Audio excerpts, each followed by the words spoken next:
Well, I apologize for my appearance, but I had a whole thing. I set up a whole set and to do this rant tonight. And I went to look at the footage. I'll show you some of it here. But I went to look at the footage and, I built this whole set and I wore like Halloween-y wench clothes and the whole deal. And then when I looked at the footage, it's like the sound, completely no sound. Mic, not only was the mic not working, but just not working. Just no sound. And then it kept glitching, whatever. So instead, you're going to get me tonight in a sweatshirt because it's pretty drafty out here. Now that the weather's turned, it's kind of cold.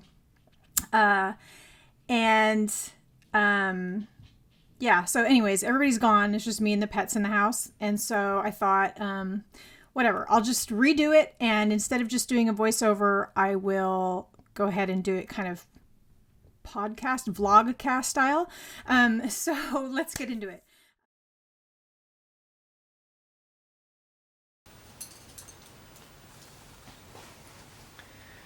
Okay, surprise. But this is now take 3.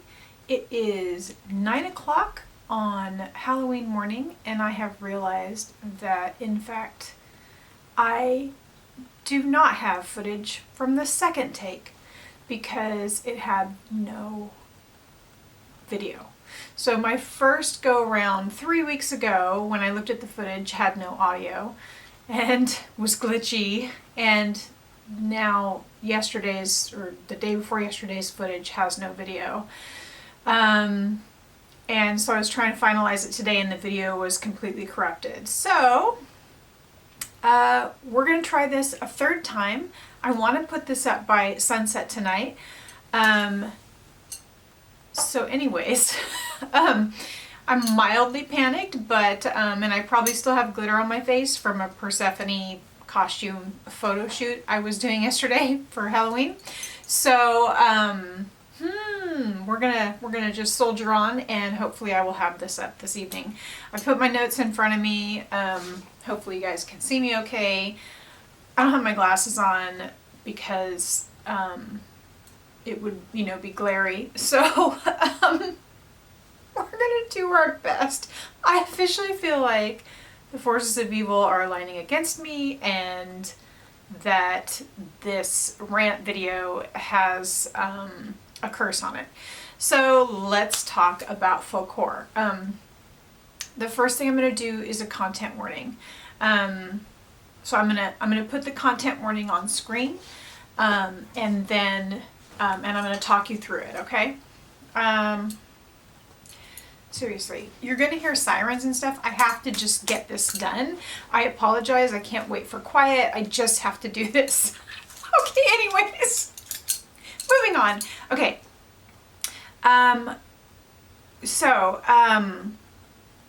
This video will contain discussion, including clips, art, and music, of topics such as infanticide, sexual assault, murder in many iterations, including execution, revenge, femicide, lots of femicide, and more.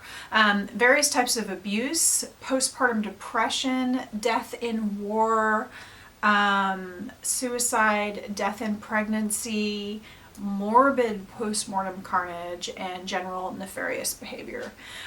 So please skip if any or all of these topics will upset you in a way that you can't recover from, obviously. This includes the accompanying music videos that I'm going to go into detail about later. In fact, the entire slate of videos planned for October may be a hard pass for you if these subjects are bad for your mental health.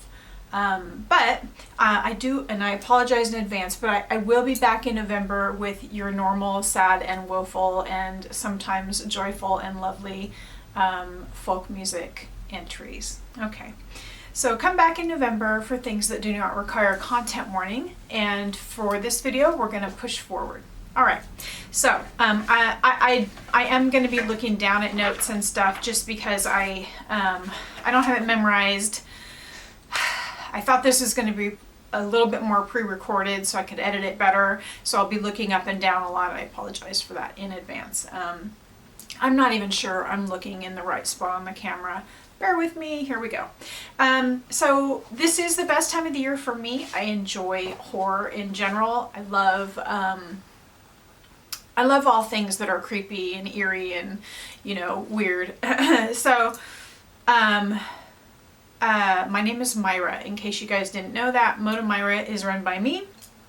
And nobody knows I'm here yet, so this year I covered a few songs, you know, with topics that, you know, maybe down the road I would not be able to cover. I can kind of do what I want right now. I'm basically invisible on the internet. So, do heed the content warnings. For those of you that are with me, I will handle these topics in as sensitive a manner as possible. Folklore is a massive category in the horror genre. So we're going to narrow it down further, and we're just going to be talking about folklore in folk music. It's a favorite subject of study for me, folk music, but folk horror as a niche also, right? So I love this little eerie corner of music. So what is folk horror? It is an area of folk music that deals with topics such as murder, death, ghosts, assault in various forms, like I said. Put very simply, what folk music does really well is storytelling on a level that everyone can relate to. And generally folk music tends to take the viewpoint of the common person. So victims,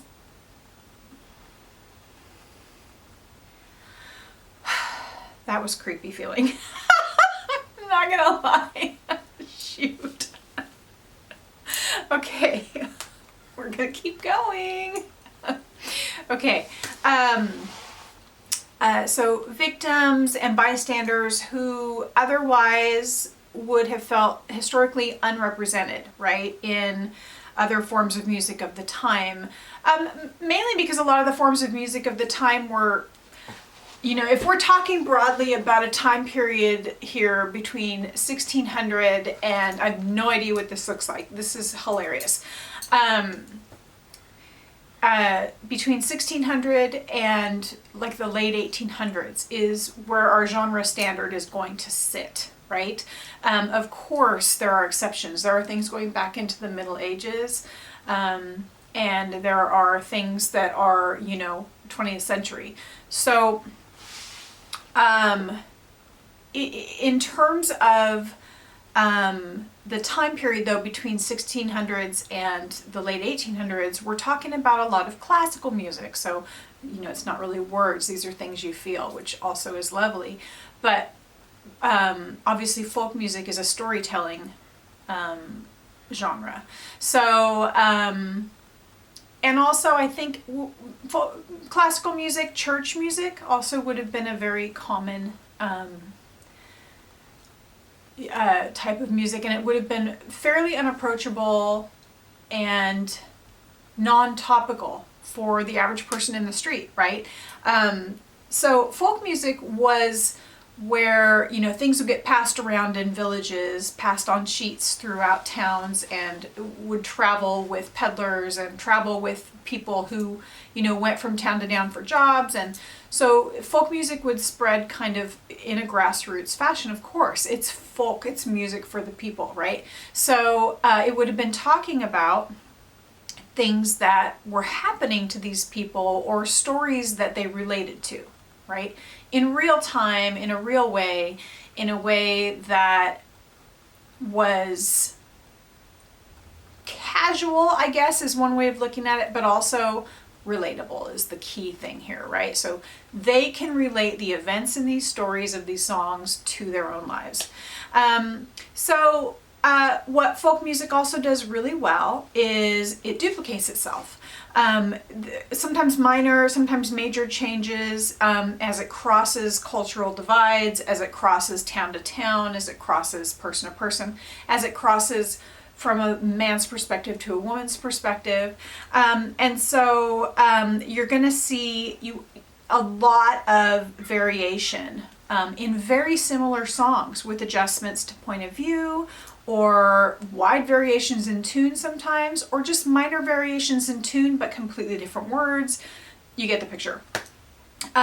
So folk horror is a way of digesting disturbing events within communities, but also spreading tales that may be cautionary, or things that have a kernel of truth that, you know, people want to turn into a warning. Or just, you know, campfire tales. They just want to creep each other out, right? So, or they want to scare each other, or, you know, whatever the motivation is, folk horror is often a way of spreading warning and or sharing scary stories, right? So it would often, though, there are a lot of examples within folk horror, very, very much because it is folk music, and this is a folk music thing, that was a way of passing down moral guidelines or warnings to the uninformed or the unaware or young women. A lot of times we're trying to tell young women why they shouldn't leave their home. Let's just put that on the board. So, sorry, my outline. So sometimes it's just a creepy story, and other times it's a way of telling stories that of otherwise ignored populations. It's a deep dive as research wormholes go, and obviously folk music itself is cross-cultural, as is folk horror. So from the British Isles to the blues, to Appalachia, to modern country, even modern forms like rap and pop have contributions. It's really important. I consider it a truly important niche in music, and I never get tired of it. Folk music, but folk horror very specifically, I always have had a love for. So I'm gonna probably put like the names of the songs here, so as I say them, you can refer to them. If you need to, like, if a song floats your boat, you'll have the name here. So modern examples in pop culture, they may not be folk music, but they share the same DNA, right? So when I say modern, in folk music, modern means anything past the 20s or 30s, okay? I know that's 100 years ago, but in folk music, 100 years ago would be modern, because remember I said we have examples of these folk songs that are still sung today that go all the way back to the Middle Ages. So that would be very much a very new song. So 20s, 30s, 40s, 50s, 60s, 70s, you know, in the 60s and 70s, obviously folk music had a huge renaissance. So these would be modern examples, but they would be more pop culture. And some of them aren't even folk music, but I believe that they share the same roots, right? So we have Johnny Cash's Delia's Gone. That's a murder femicide. Song about femicide. We have Knoxville Girl. Bob Dylan did a couple of murder ballads, you know, during that kind of huge folk renaissance. Bob Dylan, Joan Baez, Judy Collins. I mean, there were just so many who did a lot of these old ballads and brought them up and made them new again. So an example of a Bob Dylan song would be like the Ballad of Hollis Brown, which is murder-suicide. When It's Springtime in Alaska, Cedartown, Georgia, The Night the Lights Went Out in Georgia. So speaking of blues, right? So to me, a really good example of what we're talking about here is Strange Fruit. So Billie Holiday. Strange Fruit is very specifically designed to be uncomfortable to listen to that story. It's a beautiful tune, but it's a deeply uncomfortable topic. You know, it's talking about bodies swinging from trees, which are the strange fruit, right? Metaphorically, from lynching. So it's deeply uncomfortable. And I think what people forget when they think of folk music, I think that they tend to think of warm and fuzzy things. But the truth is that folk music has always touched on difficult topics. Folk horror, it touches on the worst topics in humanity. And so I think to me personally, I think that blues is a form of folk music, of course. I am not the first person to say that. I would never claim to be. Scholars spend their entire lives talking about stuff like this. So I think my favorite cover of Strange Fruit is probably Nina Simone. Absolutely stunning. And I 100% include that in a modern example of folk horror. Crossroads would be, so Leadbelly, of course, another blues musician who I think very much belongs in the folk music genre. I cannot see what my hair looks like. I apologize. All I see is black around me. So you're looking at like 4-day hair now. So Leadbelly, Hangman, The Hanging Tree, those kinds of songs, very much a part and parcel of modern examples from after the 20s of music that I would consider a relative, a close cousin to folk music, folk horror. Matty Groves, also, I believe Matty Groves was done by Matty Pryor, Pentangle.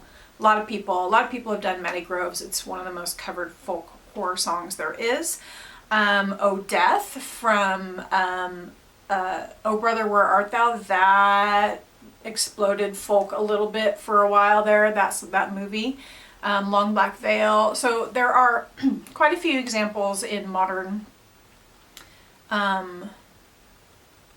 music that very much, if we wouldn't call them folk horror, we would say that they were a part of the family tree. This we're talking about. So if you look in pop culture at modern music that really almost has no relation to folk music, or at least is very, very dissimilar, we have folk DNA there as well. So if you look at The Killers, Jenny Was a Friend of Mine, that would be a great example of, if that had been made in 1780, it would have been a folk song, right? So it's sharing an uncomfortable, awful thing that happened to the populace at large in a way that everybody can understand, that isn't coded in church speak, So Lyle Lovett's LA County is a revenge song. It's a murder ballad, but it's revenge murder. Very much belongs in the category of folk horror, in my opinion. On Morecambe Bay is True Crime. I kind of don't want to give away the stories of these songs. I'm going to go into detail about the stories I did in October, but these songs, I'm just giving you lists so you can understand what the genre kind of entails and the way that it has spread its roots, right?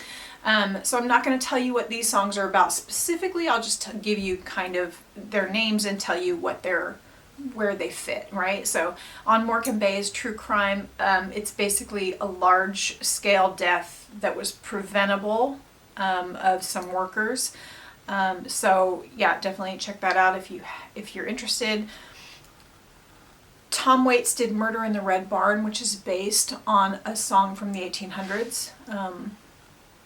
But because he did it, I think he did that one in the 80s.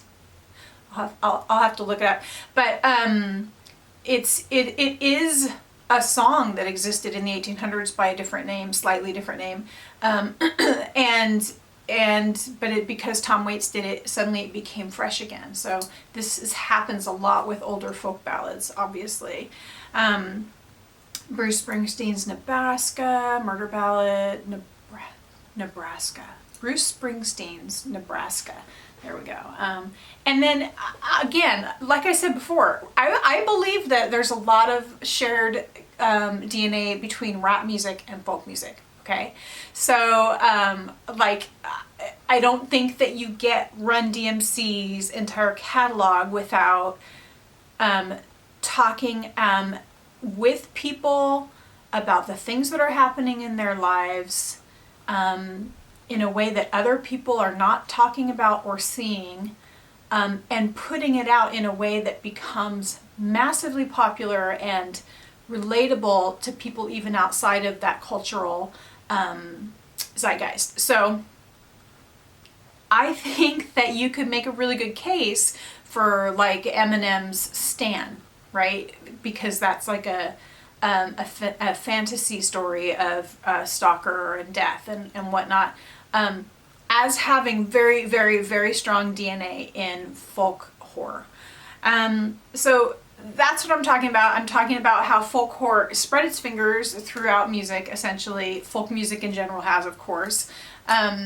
This idea of telling tales and stories in a way that is universally appealing and or universally disturbing. So, okay, so let's talk about the genre standard briefly before I get into the songs I did in the month of October.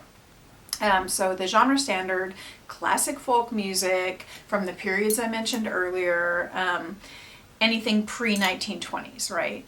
So you have a lot of categories even within, so we have folk music, folk horror, and then we have all the different categories in folk horror, right? So we're going to have murder as our largest overarching category, but that has subcategories. So you have murder by execution, anathea, gallows tree, gallows pole, made free from the gallows. There's a lot within that song, a lot of different titles that are very much similar songs. Walya Walya Walya. You have murder that is femicide, with and without sexual assault. Sexual assault plays a large part in a lot of folk horror, just as sexual coercion plays a large part in a lot of just folk music in general. So femicide, with and without sexual assault. You have anathea again. Sometimes anathea is called anaphea or lazlophea. The Murder of Maria Martin. So The Murder of Maria Martin is the song that Tom Waits used as the basis for Murder in the Red Barn so much later. I think it's, I didn't write that down. Round 215. I believe it's Round 215. Down in the Willow Garden. I think, yeah. Down in the Willow Garden, Rose Connolly, those are very similar songs. Same song in some cases, depending on who's singing. But they're very much entwined. That happens a lot with folk music. You'll have almost identical songs or identical content with a different tune by different names. So another example would be The Bloody Miller, The Wexford Girl, Hanged Shall I Be. Those are all the same song that has many variations, right? Murder Revenge, you have Matty Groves, of course, Child Owlet, which I did this month, and the Dowie Dens of Yarrow, which I hope to do in the near future. Anathea, again, she ticks many boxes in this category. Now the next category would be sexual assault, and that includes, unfortunately, anathea as well, because there is sexual coercion in that song. There, like I said, are a number of songs that include sexual coercion at the least. I think sexual assault, however, I think you can definitely put Two Magicians in that category. Two Magicians is the song I posted at the end of September, kind of leading in to Folk Horror Month here on Motomyra. It's a recording I did in 2011. It's an old recording, and so I can't ignore it. It already exists in the world. I don't like the song anymore. I'm not sure I ever liked the song, but I always framed it as kind of an enemies to lovers thing. But truly, in my opinion, it's pretty heinous. It's definitely the story of a man who stalks and assaults a woman. But there's magic involved. So to me, that very much is in the folk horror. And so I did do a little video to the old recording, and I put it up at the end of September to lead into Folk Horror Month. And we're going to just call that the appetizer song for Folk Horror Month this month. I don't sing that song anymore. I find it pretty vile. There's a little bit more information in the description, but not much, because I really just kind of... I'm done with that song for the most part, but yeah. And then the last two categories, one would be haunting and the undead. You have Greenwood Side-io, whichever you want to call it, or the Cruel Mother. And the Cruel Mother, Those are part of the Cruel Mother ballads that Child collected, and Will Ya, Will Ya, Will Ya is one of those, and I did that the first week of October. Haunting in the End did. The Unquiet Grave, The Wife of Usher's Well. These are really good examples of things that include the haunting and or hauntings and or the undead, etc. Then the final category would be kind of miscellaneous things, right? So a song that qualifies there would be the last song I did in October, which is Three Ravens. That one is a creature feature essentially, and it is about carrion eaters picking the bones clean on the battlefield. So that one includes obviously death by battle. There is death in pregnancy in that song. There is pet loss. And just general awfulness, but a very pretty tune. So that's it. That's all the different categories. Okay. So next up, I want to get into what I did for the month of October and talk a little bit more specifically and in detail about those songs, why I chose them, my opinions about what they're dealing with, and possibly this is where things will get a little more controversial. Okay, so this month's songs, let's get into them. As you may have noticed, possibly the largest subject category in folklore music is the murder ballad, the greatest portion of which is on the topic of femicide. Harming and or killing women is the top of the pile when it comes to folklore. Most often it is at the hands of men. This isn't surprising given what we know. Folk tales take from real experiences, tales of woe and warning, and general statistical likelihood, right? Women are lured by men in these songs. So from their homes, even from their bedrooms, to the woods, to the river, to the lake, to the mill, and they're harmed in some way. This is the bulk of folk music, honestly, and the bulk of murder ballads begin in this way in direct parallel. So what makes something horror as opposed to simply being sad or upsetting is the presence of a few factors like dead bodies, ghosts and haunting, murder, assault of any kind, creatures, curses or magic, and of course villains. So as you can imagine, within this realm, stories of women with agency, whether to the good or the bad, are rare. So for this first month of folk horror on Motomyra, I thought that's where I'll start. I'll pick up songs of heartbreak and woe and, bad things happening to good people next month. But it brings us to this month's videos. So I'll put cards up as I go along on each of the 4 songs I did. And you can see how they correspond to my deep dive into feminine agency as opposed to femicide, if you're curious. Now, I will also include a playlist at the end of this video that will have all of these songs, as well as other songs from my channel. But, I will put the cards in here, I guess, is what listen, I don't talk this much in general, and I'm literally on no coffee. And my throat is giving out on me, so bear with me. Okay, let's jump in. Women with Agency. Our first video in October was Will Ya, Will Ya, Will Ya. This song is about infanticide. There's no sugarcoating this topic. It's stark, it's upsetting, and it's layered with centuries of shame and fear. I could just spit. Is my microphone not working?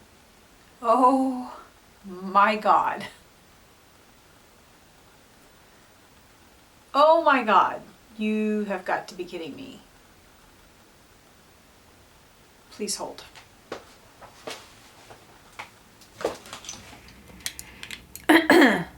Okay.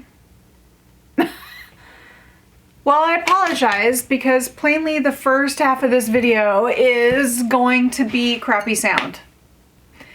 Cursed. I'm telling you, this video is cursed. Okay, where were we? So my first song, Will You, Will You, Will You? Yeah, so put plainly, this is a woman alone in her cottage with a 3-month-old infant, and she stabs it, killing it. She's immediately taken to jail and sentenced to death by, hanging, which is the event that ends the song. In this case, this woman's agency, so her choice made into action, drives her to murder a baby. The song is quite straightforward. Events unfold in a very matter-of-fact sing-song style, and judgment is swift and blunt. The song itself is a schoolyard song in Ireland, famously sung in kind of a chummy way by the Dubliners. There's YouTube videos.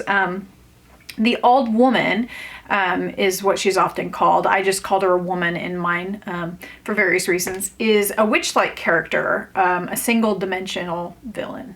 Right? So there's no motive attributed, there's no psychology inferred. She just murders a baby and is hanged for it. And this barren lyrical style is what made me choose it over its cousins from the family of songs known as Cruel Mother ballads. The Cruel Mother is a character in a group of ballads, murder ballads, that Child collected for his compendium of songs. Some are called the Cruel Mother, but these songs hail from all over, and there are numerous titles, such as the Greenwood Side, Fine Flowers in the Valley, which I believe is the Scottish one, etc. So there are multiple tunes to go with lyrics, most following 3 core tunes with some variation. And the lyrics vary quite widely. Will You, Will You, Will Ya is an Irish entry. It's younger than the other ones, it seems. So it's plainly a derivative of this grouping. But what sets it apart from me is its comparative simplicity, right? So there is external judgment. She is sentenced and hung with immediacy. But there is no narrative judgment. What I mean in this is, in most of the Cruel Mother ballads, the children come back to haunt the mother after she kills them. And there are variations, but the gist is that she is condemned by her spectral children to burn in hell to various degrees of description. These songs tell the listener how to feel, right, about the mother. And in Will You, Will You, Will Ya, the woman has committed a horrible act, and the community swiftly dispatches her per their laws, but the narrative never talks about her mortal soul or the morality of the deed. It's assumed that we understand that murdering a baby is an act punishable by death.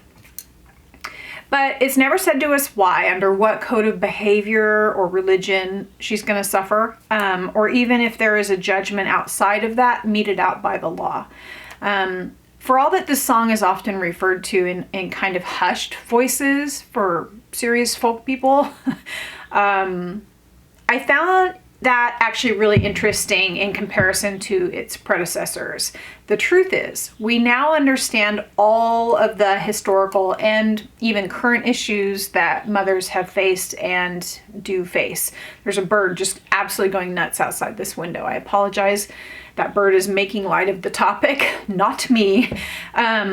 We know that historically in the British Isles and Ireland, there was mass starvation, war, strife, and that's obviously where this song comes from. I'm not saying that hasn't happened all over the world. I'm just saying with the origins of the song, what might have engendered this particular tale, right? But these conditions of war and strife led to any number of women with mouths to feed, no husband or family to help them, and in desperate circumstances. So we know that the same thing happens now every day all over the world, whether it's 1600 or 2023. Women have committed infanticide, and desperation seems to link the women then with the women now, right? So This is topical and relevant to us today as it was then. To understand that women have always had postpartum depression, right? Albeit by different names throughout history, but war-torn communities have seen this scenario play out due to the intensely desperate poverty and grief women face in those circumstances. Women have been recorded murdering their children to save them from an even worse fate, right? So whether by starvation or at the hands of an enemy. But another aspect is the isolation that women with children out of wedlock have faced throughout history, right? So their communities are happy to turn their backs on an unwed mother. Women would be forced out, right? Or at least to the fringes. And they would face destitution. They would be cut off from resources and support. This also still happens today. The point is that if we are left to discern what the morality of Walla is as modern listeners, right? Perhaps some of the blame lies on the society that isolated and villainized our main character. Now, I want to be super clear. No one should murder a baby, certainly. I'm not advocating the murder of infants, but we know enough now to know that this is a story layered with centuries of social constriction on women. So also worth noting, the woman is alone with the infant, commits the action alone, and is hanged alone. The father isn't even mentioned once. The baby has a father, presumably, yet there's zero mention of him. He bears no responsibility or blame for the fate of the child. This is the case in all the Cruel Mother ballads. If mentioned, the father is only in like the first stanza and only as a secondary character. It's the man that she, marries and falls in love with and runs away with, or, what have you. The undesirable man, the man that doesn't fit with her family's expectations, or, there's variations, but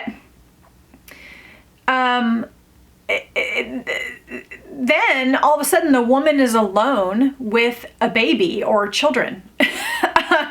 And it's like the very next verse, the man is no longer a part of the story, right?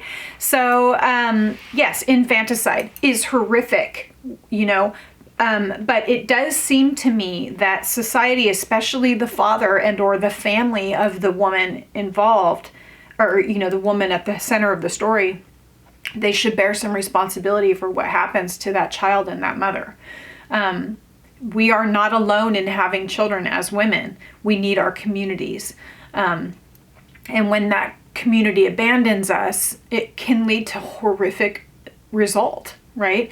So this is a horror story in every layer of its, tale, right? So plain and straightforward in lyrical style, but nuanced, and overburdened with social commentary nonetheless, honestly.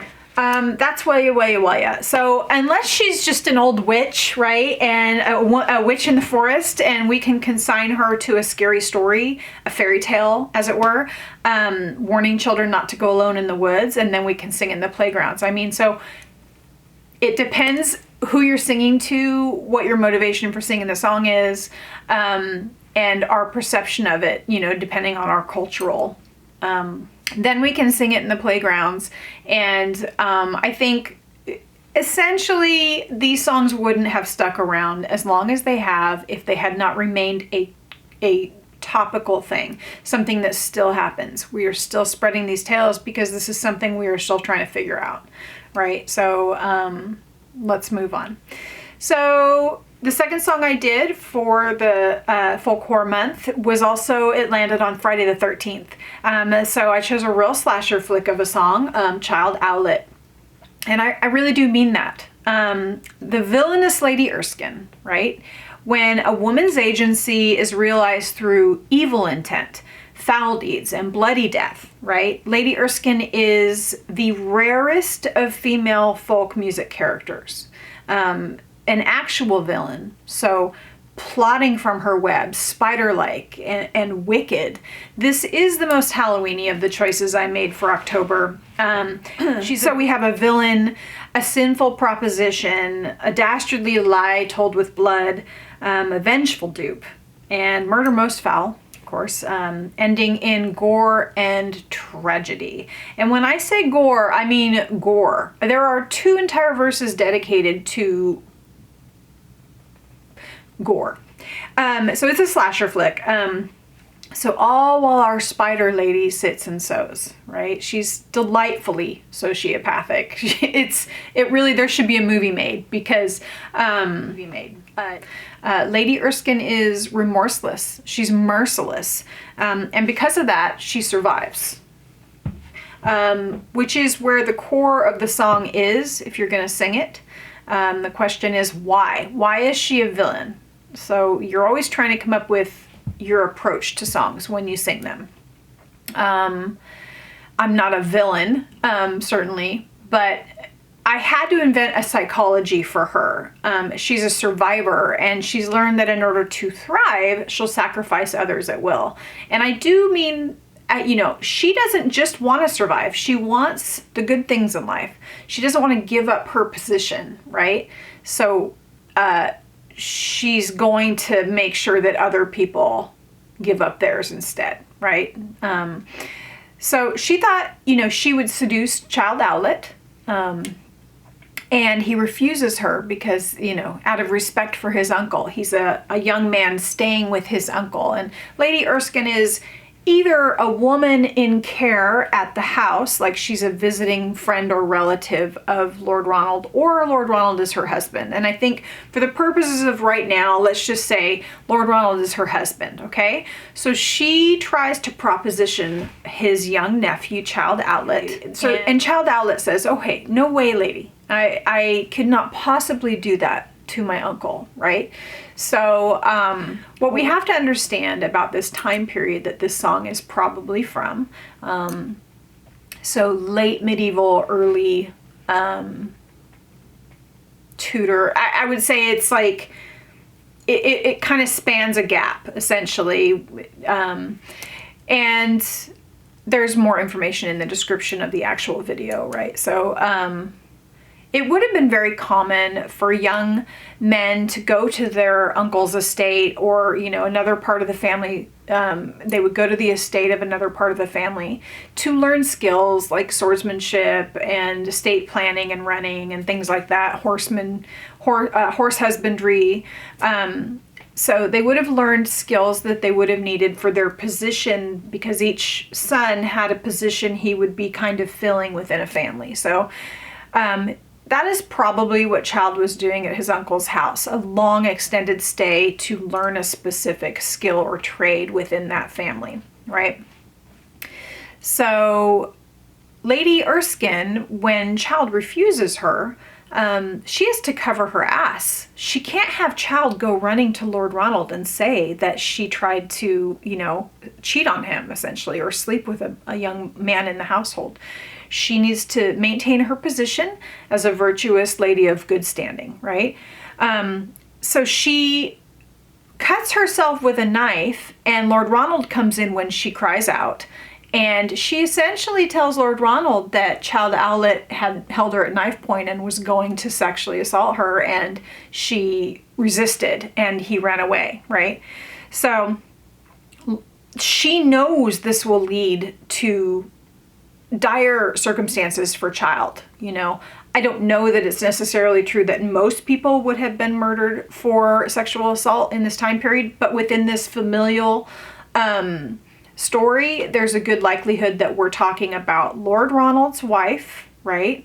And his young nephew, who may or may not have been in competition for being an heir to something Lord Ronald wanted, so he already might be precarious there.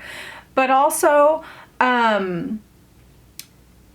an assault on his lady's virtue, or a woman under his care's virtue, that would have been perceived as an assault on Lord Ronald himself and the good name of the family, etc., etc. So she knows, if not death, bad things are going to happen to Child Owlet, right? So The inference here is that this is her character generally. She sits quietly and sews, awaiting opportunity. So she's like a spider in a web, awaiting prey. Child was not the first and likely won't be the last. So she covers her tracks, right? So at least from that eerie melody and the lack of care she displays, that's how I like to interpret it, okay? So top-notch evil, this lady, and we need to try to stay on her good side. So let's move on. The third song I did in October was Anathea, and I didn't actually record this one in October. This is an 11-year-old recording. No, I'm sorry. I did it in 2011. It's like 13 years old now. 12, whatever. I can't do math right now. I'm very tired. So Anathea ticks multiple folk horror boxes. There are 2 dead bodies, there is a sexual assault, and there is a curse, right? Anna finds out that her brother Laszlo is in prison, and specifically for horse theft. The line is not just any theft, but the line is that he stole a stallion, right? So this indicates a prize horse of some sort, perhaps a nobleman's horse. For centuries, horse thievery was punishable by death. And if you were caught, obviously, the haves have always valued what they have over the have-nots. So the haves definitely created laws which made sure that the things that they had, you know, perhaps their prize stallion, was way more valuable than the life of a commoner, right? That's just a historical fact. So Laszlo's in prison, and Anna decides to go buy his freedom. And she pleads his case to the judge, offering gold and silver, begging for Laszlo's fate. So the judge tells her he would rather have her instead. And Laszlo pleads with her not to do this. And don't allow the judge to take your flower. Essentially, flower. It's such a gross term, but he doesn't want her to lose her virginity in this manner, which would have been very public because the judge made a public offer, thereby ruining her social status, her marriageability, those kinds of things in these times, because he knows the judge is just going to hang him anyways. You know, that is the narrative of the story. Anna is desperate to save her brother, so she goes to the judge that night, and guess what? He hangs her brother while he is in bed with her. So Anna is naturally pissed off. She curses the judge. 13 years of bleeding torment with no help or no remedy, and his eventual demise is the result. So Anna goes into the forest against device, and there she finds her brother's body hanging from a tree, something they used to do as a warning to thieves, horse thieves, poachers. They would hang them in the forest, often along well-trodden paths or roads, as a warning to other people, don't steal, right? So this would be a sad and tragic series of events, only except for the curse that ends the judge. So an element of vengeful magic paired with dead bodies plus a sexual assault, and that's folklore. The song has Hungarian origins. Okay, so if you want more information about these songs, just click either on the card or at the end of this video. You can go to the playlist and you can just click on the song itself and read the description. I usually have links and stuff in there, but I go into some detail, at least a little bit. Anyway, what drew me to this song all those years ago was Anna's character. She endures the tragedy of her brother's hanging while being the victim of a sexual assault, like literally at the same time. So she could just be a tragic figure. Instead, she uses her agency at every turn to try to affect events as they unfold. When she finds out her brother is in prison, she sets out immediately, leading a party to implore, bribe, plead with the judge to try to free Laszlo. When the judge proposes to trade sex for Laszlo's freedom, despite her brother's protests, and I'm sure her own misgivings. These are, just an aside, these songs are a product of their time, so we're gonna get the male perspective. But I guarantee you Anna didn't want to go sleep with the judge. It was a desperate act, right? So she goes to him, right, to take his offer to try to save her brother out of desperation. But the judge is a liar, and she is now a victim of sexual coercion, at least, as well as her brother is dead by hanging. So what does Anna do, right? She curses that son of a bitch, right? Agency, not just any curse. He will suffer, and suffer hard. 13 years lying abed, bleeding, no herbs, no doctors can heal him, and he dies. Anna acts. Do her actions save her brother? No. Is she victimized? Yes. But she tries, and she keeps trying. And when it doesn't work, she takes revenge, and she gets that bastard judge good. So obviously, I love Anna. I hope her future got a lot brighter after all of that. She's, toughy. And then that brings us to our last song for October, Three Ravens. The talking is rough on my voice. I will do my best. I'm going to be a little froggy, I think. Both Trois Corbies and Three Ravens are absolutely stellar songs. I absolutely love them. This is our creature feature entry for Folklore Month. Ravens sit atop a tree. 3 in the English version, 2 in the Scottish version. Overlooking a scene where a knight he lays dead on the battlefield, okay? They watch and discuss his demise along with that of his hunting dogs, his hunting hawks, and his pregnant wife, lover, What takes this from a plaintive song of woe to a folk horror song is that the ravens are discussing this scene as a table set for their next meal, right? So in the Scottish song Trois Corbies, they talk about eating his eyeballs, picking his bones clean. It's gruesome. So why didn't I do Trois Corbies? Because I sang that song with a folk band many years ago, and that recording already exists. Even then, though, I preferred Three Ravens, not because both songs aren't terrific. They are. But because I love me some tragic, some morbid. And in Trois Corbies, the knight's hounds and the hawks, they leave to go hunt elsewhere after he dies. And the wife actually finds another man. And so he's left to rot alone in the field, which is awful. But in Three Ravens, they won't leave him. And they stay with him to their own eventual demises, okay? So the hounds won't leave his body. They're going to starve, right? They're going to either be fighting off, vultures, and eventually they're going to starve because they won't leave his body. The hawks won't leave the skies because they're up in the skies defending his body as well. So they're fighting ostensibly with carrion eaters, other carrion eaters, and they will eventually die from that fighting or exhaustion and starvation, right? The pregnant wife carries him, drags him. Okay, I don't know why this is important to me, but the song says she got him up upon her back and carried him to earth and lake, right? So she's heavily pregnant woman from the Middle Ages. So in my head, when we say she got him up upon his back as I'm singing it, I don't picture her carrying a fully armored dead knight with his shield to the lake, right?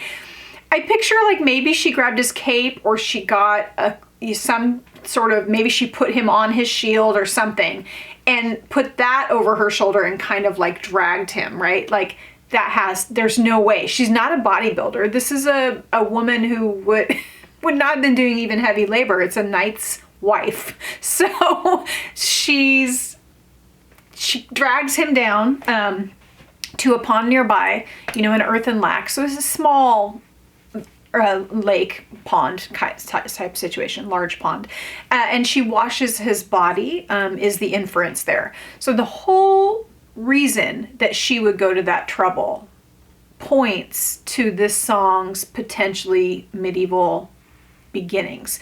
The first mention of these songs is like in 1600 or something, but there is some really good indication that these songs go back quite a lot further. And there's this notion that she, as a heavily pregnant woman, would by herself find a way to get him down beside a pond, indicates that she felt it was very important to wash his body. This was very, this was something that was of its time, very important notion in the passing of loved one. So it's kind of a nod to Arthurian legend as well. But this indicates to me the kind of more medieval origins of the story, right? This verse. So the effort of doing this deed causes her so much physical harm and exhaustion that she perishes as well. So the ravens aren't just talking about eating the knight.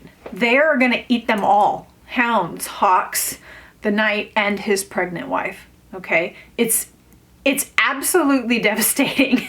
And the tune is just beautiful. So this is really common in folk music. You know, you have these really gorgeous tunes, but then you listen to the words and you just go, what? This is horrible. So, I've had this one in my playbook for over a dozen years. So it was really fun to finally put it, you know, on record.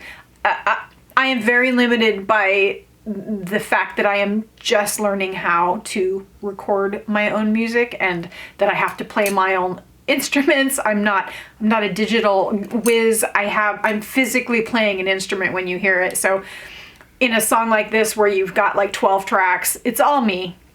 I get so sick of myself. So I'm very limited in terms of, you know, my knowledge of sound recording and mixing and mastering. I'm very weak. I'm learning. So it's debatable whether I accomplished what I intended to accomplish with this song, but I did my best and I do hope you enjoy it. And I really hope that you watch that video and laugh your ass off at the degrading of my Photoshop skills, because by the end of the video, I think it was like 2 or 3 in the morning, and I had a bunch of those artboard cards still to put together. And my Photoshopping just became absolutely like, it was like slapping, you know, magazine clips onto a page. So like it starts out at the beginning of the video and you're like, oh, well, that's, you know, that's cute. That's pretty. That's fine. But then you get to the end and I think I was loopy and I was laughing out loud while I was putting it together. I just ran out of time on that video. But because it's so funny, I don't even really regret it. So that's that. Those are the songs I did. Those some details. Those are some opinions I have. I hope I wasn't too abrasive on any of the topics, but let's talk about a conclusion here because I'm sure you're ready to end this. It's an earful. It was more of a long ramble, really, more than a rant in reality, I think. But also, this is the 3rd time I have recorded this. And at this point, I think you're just gonna I'm gonna do my damnedest to get this edited and exported and everything by sundown tonight, Halloween night. And so I don't know how this is going to look or sound or feel by the end, especially since the first half my mic wasn't recording. So I appreciate your patience. I think it's pretty obvious that I'm only scraping the surface here. I don't think it's possible to be actually comprehensive in a YouTube video like this, unless I spent 4 hours. There are scholars who spend their whole, you know, careers looking into this genre, and I do defer to their greater depth of knowledge if I've missed anything or gotten something wrong. Or if something really important needs clarification or whatever. But it's been a favorite subject of study for me for a lot of years now. And within my general love of studying folk music in its entirety, as a whole, I love folk horror. So next spring, I'm going to do another one of these kind of rant ramble things on a different aspect of folk music. So I don't get bored. And because folk music keeps morphing and adjusting, even the oldest songs still feel like topical and relevant to me. And Smarter people than me, for instance, have included rap as a form of folk music. And considering how much rap I love, I find this to be an absolute truth. And I don't mean that in like a, I don't mean to say that rap music belongs to folk music in any way. I don't want to, in no way. It is its own form of music, and it is stellar in its own right, and it is not in any way to be, nothing should be taken from it as an art form. But I do think that they share a lot of the same DNA, and I really love that. I love that in general. I love that you can see folk music in everything. Folk music is music of and for the people. It's that simple. So if it's talking about hard subjects and has wide or even universal appeal like rap, it qualifies. So country and pop, say, for example, they cross over into folk territory all the time, as we talked about earlier.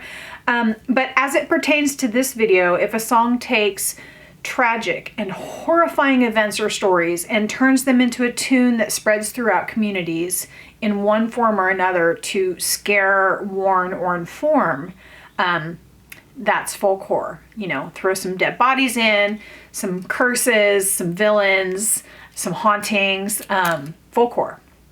So thank you so much for joining me tonight. I hope you got something from this.